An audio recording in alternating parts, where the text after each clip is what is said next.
So hello student, welcome to Quest pics.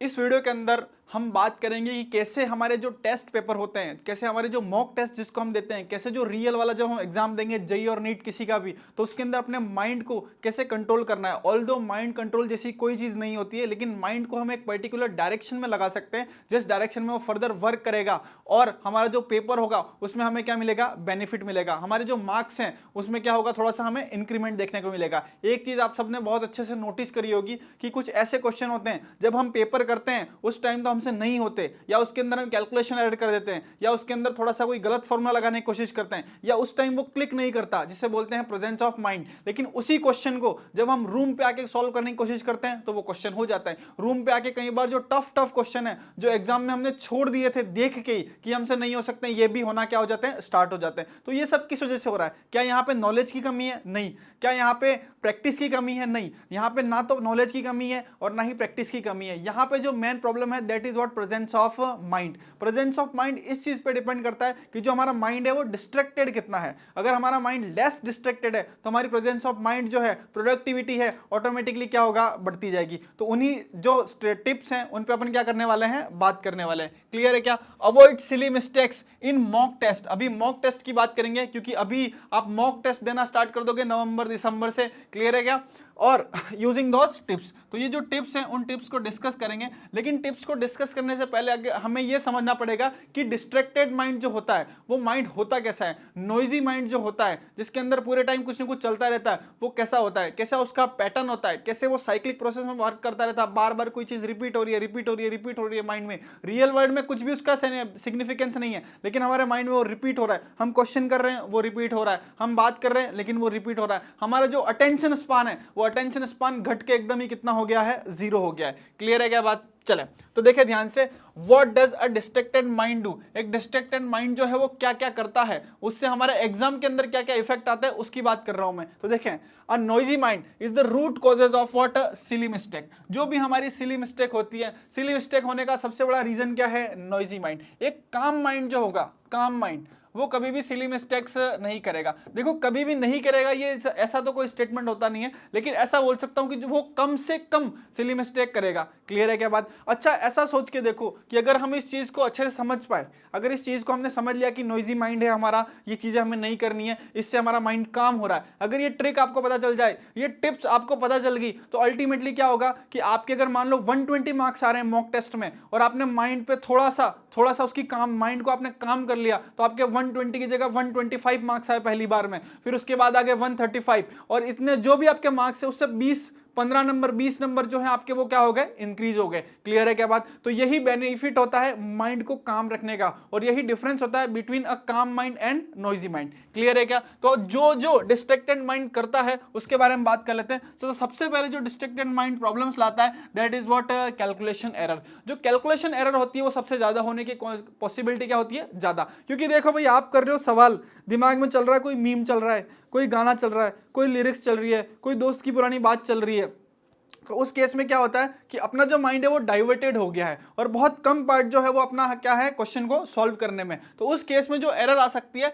That is what, calculation error. Calculation error में क्या होता है कि प्लस माइनस गलत कर दिया, जोड़ कुछ और दिया, 10 + 6 हो रहा है 16, हमने कर दिया इसको 17 कर दिया, या हमने 15 कर दिया, माइनस में गलती कर दी। जनरली ऐसी गलती माइनस में देखने को मिलती है। या जब हम कट करते हैं कि भाई 5/5 है तो 1 आ गया, 5/7 है या 5/10 है, तो जब इसको हम कट करते हैं तो अच्छे से कट नहीं कर पाते। तो एक हमारी सबसे बड़ी जो प्रॉब्लम हो सकती है नॉइजी माइंड की, जो हमें फेस करने को मिलती है, that is what, calculation error. Calculation error ऐसा कभी भी नहीं हो सकता कि 0 हो जाए, लेकिन इसको हम रिड्यूस करके 10 to 0 ला सकते हैं, या इसे कम से कम कर सकते हैं। क्लियर है क्या?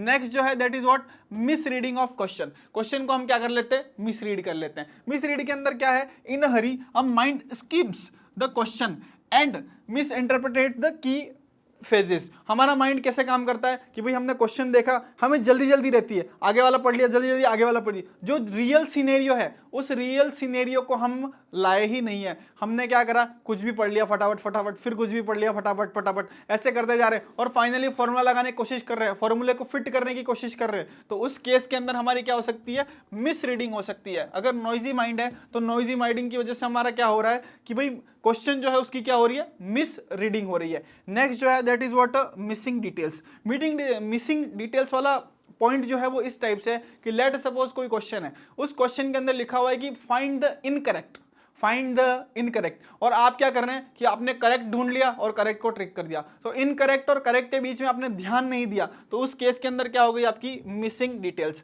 अब जो सबसे इंपॉर्टेंट पॉइंट है वो इंपॉर्टेंट पॉइंट यहाँ पे लिखा हुआ है, इस पॉइंट को देखें और सुने, मतलब इस पॉइंट को रीड करें अच्छे से।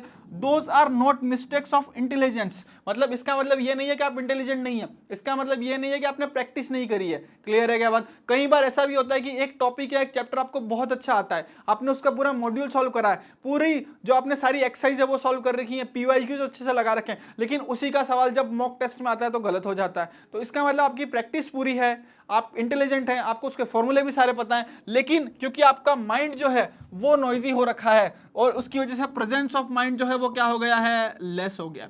जैसे ही प्रेजेंस ऑफ माइंड घटेगा, उस वजह से उस टाइम पे आपकी जो प्रैक्टिस है, आपने कितनी भी प्रैक्टिस करी है उससे कोई फर्क नहीं पड़ता, या ऐसा बोलेंगे कि आपकी जो प्रैक्टिस से जितना इफेक्ट आना चाहिए था वो इफेक्ट क्या हो जाता है, कम हो जाता है। क्लियर है क्या बात? तो it is lack of presence of mind. तो हमें प्रेजेंस ऑफ माइंड को बढ़ाना है। प्रेजेंस ऑफ माइंड को बढ़ाने का मतलब यह है कि हमें ड्यूरिंग द पेपर हमारे दिमाग में दूसरी चीजें चल रही है, उनको हमें थोड़ा क्या करना है, कंट्रोल करना है। क्लियर है क्या? वो जो रैंडम थॉट्स आ रहे हैं उन थॉट्स को हमें क्या करना है, कंट्रोल करना है। आगे बात करते हैं further, why does our mind become noisy? हमारा माइंड जो है वो नॉइजी होता क्यों है, इसकी रीजन क्या क्या है, ऐसे मतलब क्या क्या रूट कॉजेज हैं जिनकी वजह से हमारा माइंड जो हो रहा है वो नॉइजी हो रहा है। उसके अंदर पूरे टाइम शोर चल रहा है, थॉट्स आना प्रॉब्लम नहीं है, लेकिन एक पर्टिकुलर सेगमेंट के थॉट बार बार आ रहे हैं, बार बार आ रहे हैं, बार बार आ रहे हैं, दैट मे बी प्रॉब्लम। तो सबसे पहला होता है exam tension.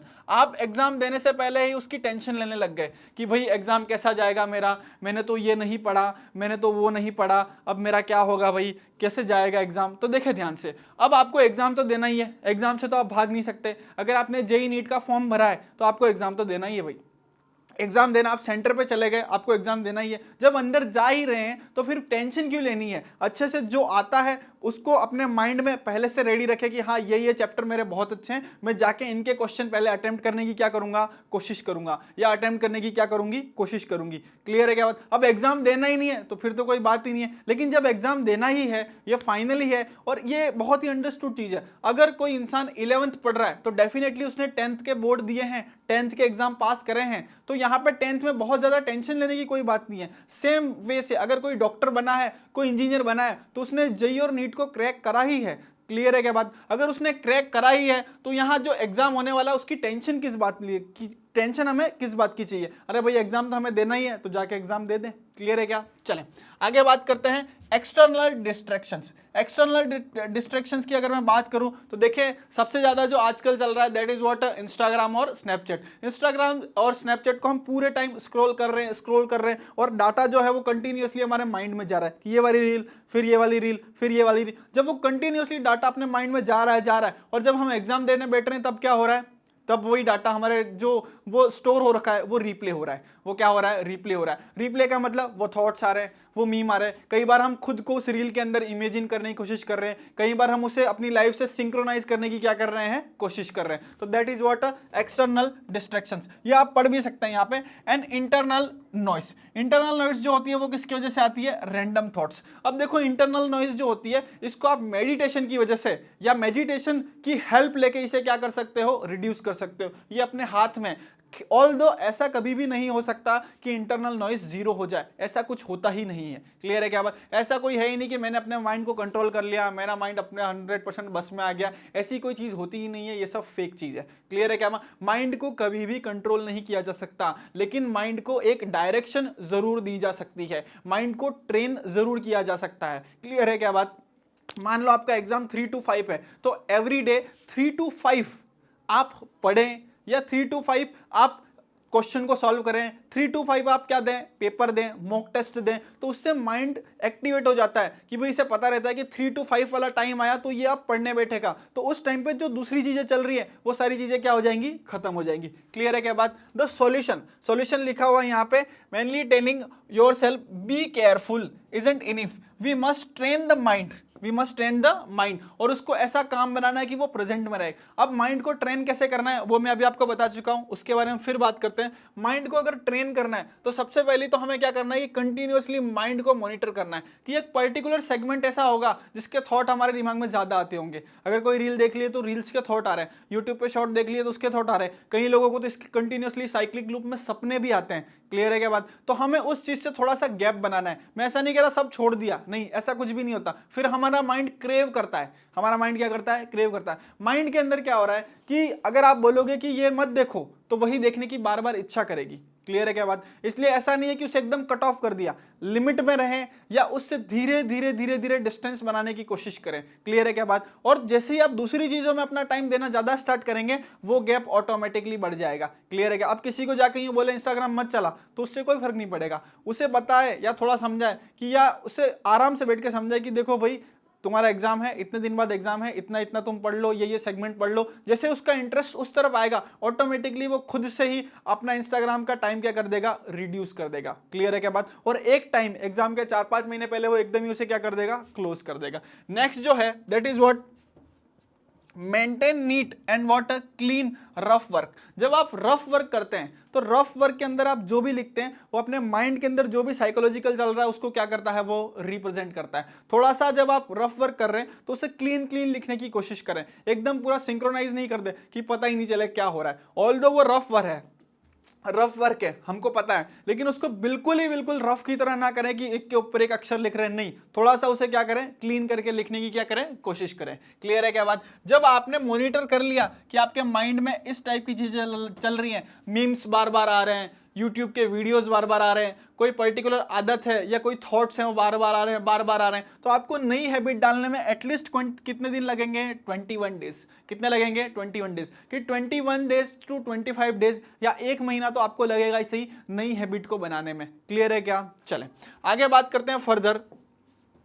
The solution of part 2, the solution of part 2 physical and mental health. Physical और मेंटल हेल्थ के लिए हम क्या क्या सॉल्यूशन कर सकते हैं? क्लियर है क्या बात? तो सबसे पहली चीज जो हम कर सकते हैं that is what? Our diet. That is what? Our diet. क्योंकि भाई एग्जाम देने के लिए बॉडी भी प्रिपेयर होनी चाहिए। अगर मान लो बॉडी का कोई एक पार्ट खराब हो रखा है, पेट खराब हो रखा है, तो माइंड तो खराब रहेगा ही सी, एग्जाम भी अच्छे से नहीं होगा। तो सबसे पहले हमें क्या करना है? एक अच्छी सी डाइट लेनी है। अच्छी सी डाइट लेने का मतलब है कि ऐसी डाइट ले जिसमें 30% या 30 अप्रोक्सीमेटली 30-40% उसके अंदर फ्रूट्स हों। और अगर आप वेजिटेबल हैं तो वेजिटेबल फ्रूट्स लें। बहुत ज़्यादा स्पाइसी खाने की कोशिश ना करें, बहुत ही फीका खाने की भी कोशिश नहीं करें। इसके लिए या तो आप सिंपली घर में खाएं या कोई अच्छा सा मेस देख के वहां पे अपना खाना लगवाएं। कोई भी रैंडम चीजें जो आप खा रहे हैं, कुरकुरे, चिप्स, ये वो, इसे थोड़ा सा अवॉइड करें। मैं ऐसा नहीं कह रहा कि इसे बंद कर दो, ऐसा कुछ होता ही नहीं है। आप किसी चीज को बंद ही नहीं कर सकते, आप उसे अवॉइड कर सकते हैं फॉर सर्टेन ड्यूरेशन। पहले आप ऐसा सोच ले कि आप हफ्ते में 2 बार कुरकुरे खाते थे, तो आप एक बार खा सकते हैं। आप फिर 15 डेज में एक बार खा सकते हैं, महीने में एक बार खा सकते हैं, किसी टाइम मन है तो उस टाइम खा सकते हैं। क्लियर है क्या बात? लेकिन ऐसे नहीं कि अपन भाई खाए जा रहे हैं, खाए जा रहे हैं, खाए जा रहे हैं, और फिर बाद में अपन को कोई एग्जाम के दिन पास आ रहे हैं और अपन को कोई बीमारी हो गई है। क्लियर है क्या? तो इसका सबसे पहले अपन को ध्यान रखना है डाइट का। Next that is what? Yoga and meditation. Yoga and meditation तो मस्ट है कि सबको करना ही चाहिए। सर्टेन क्रियाज हैं वो आपको करनी चाहिए। कोई ना कोई क्रिया पर्टिकुलर टाइम पे आपको, मतलब मॉर्निंग में एक न एक क्रिया हर रोज क्या करनी चाहिए? करनी चाहिए। क्लियर है क्या? योगा की बात करें तो 25-30 मिनट आप योगा भी कर लेते हैं और 15-20 मिनट अगर मेडिटेशन कर लेते हैं, that would be enough. Clear है क्या? मॉर्निंग में करें चाहे इवनिंग में करें, ये आपके माइंड को डेफिनेटली क्या करेगा? काम करेगा। आपके माइंड को क्या करेगा? काम करेगा। क्लियर है क्या? यहाँ पे कुछ लिखे हुए हैं क्या? अनुलोम विलोम और लिखा हुआ है कपालभाति। अनुलोम विलोम और कपालभाति जब आप करें तो उसके पहले अच्छे से देख लें। अगर कोई आपके आसपास सिखाने वाला तो उससे सीख लिया, या फिर यूट्यूब पे कोई अच्छा ऑथेंटिक वीडियो देख के फिर ट्राई करें। रैंडम ट्राई नहीं करें, वरना ये उल्टा भी काम कर सकता है। योगा एंड मेडिटेशन माइंड के अगेंस्ट भी काम कर सकता है और माइंड को जो डैमेज भी कर सकता है परमानेंटली। तो सीधा ऐसे बैठ गए और कुछ भी करने लग गए, ऐसा नहीं कर सकते। क्लियर? एक सिंपल चीज जो आपको कर सकते हैं कि आपको कोई भी भगवान जो पसंद है या आप जिस भी रिलीजन में जो भी आप जिसको भी मानते हैं, आप जस्ट क्लोज आई करें, बैठे, और उनका जो कोई भी एक मंत्र है, कोई भी वर्ड है, उसके बारे में थोड़ा सा सोच सकते हैं। 20 मिनट, 15 मिनट, 10 मिनट, जितना भी आपके लिए क्या हो, कंफर्टेबल हो। क्लियर है क्या बात? चलें next is what? Control your distractions. अब कंट्रोल योर डिस्ट्रैक्शंस के अंदर वही सब आ गया वापस से। डिस्ट्रैक्शंस किस किस वजह से हो रहा है? अब हर किसी की लाइफ में अलग अलग टाइप के डिस्ट्रैक्शन होते हैं। कोई ऐसा है जिसको टीवी देखने की आदत है, कोई ऐसा है जिसको इंस्टाग्राम पे देखने की आदत है, कोई ऐसा है जिसे गेम खेलने की आदत है,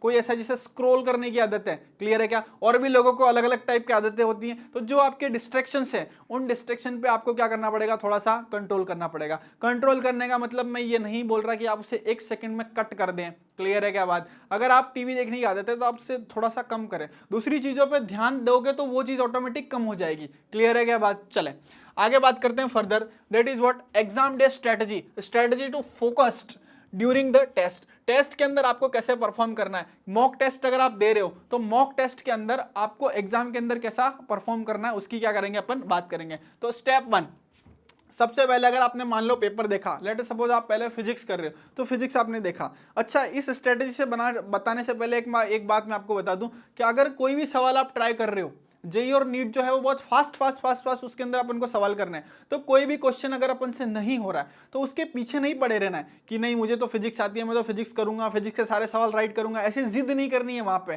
क्लियर है क्या बात? जिद नहीं करनी है। कोई फिजिसिस्ट नहीं बनना है आपको यहाँ पे। आपको उसका सवाल करना है, अगर हो रहा है तो ठीक है, नहीं हो रहा है तो आपको क्या बनना है? आगे बढ़ना है। क्लियर है क्या बात? दूसरे सवाल की तरफ आना है। नहीं ये तो मेरा फेवरेट चैप्टर है, मैं तो इसका सवाल करके ही रहूंगा। ये जिद नहीं करनी है, जिद करके कुछ नहीं मिलेगा। नहीं हो रहा तो नहीं हो रहा, आगे बढ़ना है। अगर सब्जेक्ट में कोई सब्जेक्ट है उसके ज्यादातर क्वेश्चन नहीं हो रहे तो दूसरे सब्जेक्ट में जाना है, जो सेकंड सब्जेक्ट आपका स्ट्रॉन्ग है उस पर जाना है। क्लियर है क्या बात? जिद नहीं करनी है खुद के माइंड के साथ कि नहीं इसको तो करके ही रहूंगा, वो तो नहीं होगा, साथ साथ टाइम भी चला जाएगा। क्लियर है क्या बात? चले तो हम क्या करेंगे, जब भी हम मॉक टेस्ट देंगे हम 3 कैटेगरी में क्या करेंगे, पेपर को डिवाइड कर लेंगे। देखते से ही आपको देखते से कि वैसे ऑल दो आपकी प्रैक्टिस की, हर बंदे की प्रैक्टिस अलग अलग होती है, हर बंदे का माइंड भी अलग अलग होता है, तो वो देख के उसे आइडिया लग जाता है कि ये क्वेश्चन मेरे से हो जाएगा तो उसे कर ले, ये नहीं होगा तो उसके बहुत ज्यादा अगर टफ लग रहा है तो उसे बात के लिए छोड़ दे। उस टफ के पीछे टाइम वेस्ट नहीं करना है। अगर उस टफ के पीछे टाइम वेस्ट करते रह गए तो जो ईजी क्वेश्चन है वो भी हमसे नहीं होगा। क्लियर है क्या बात? चले,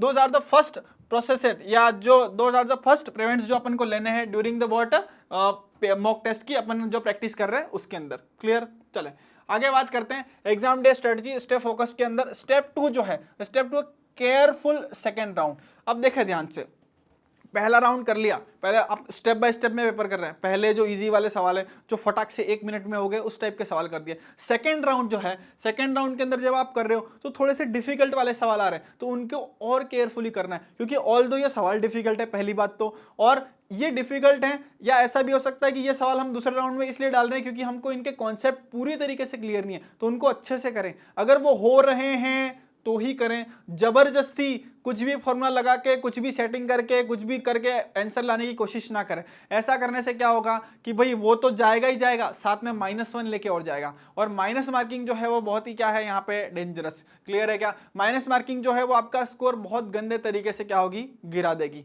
क्लियर है क्या बात?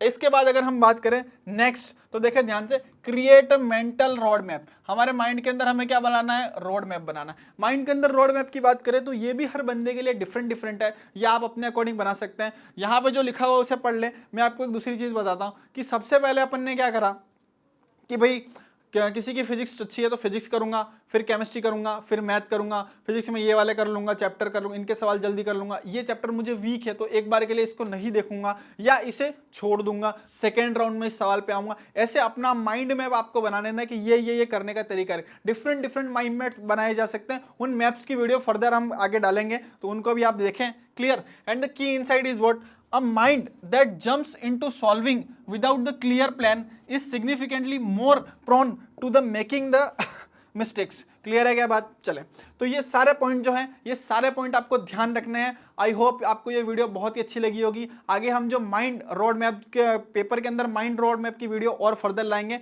ओके, अगर आपको ये वीडियो अच्छी लगी तो प्लीज चैनल को सब्सक्राइब करें। Thank you.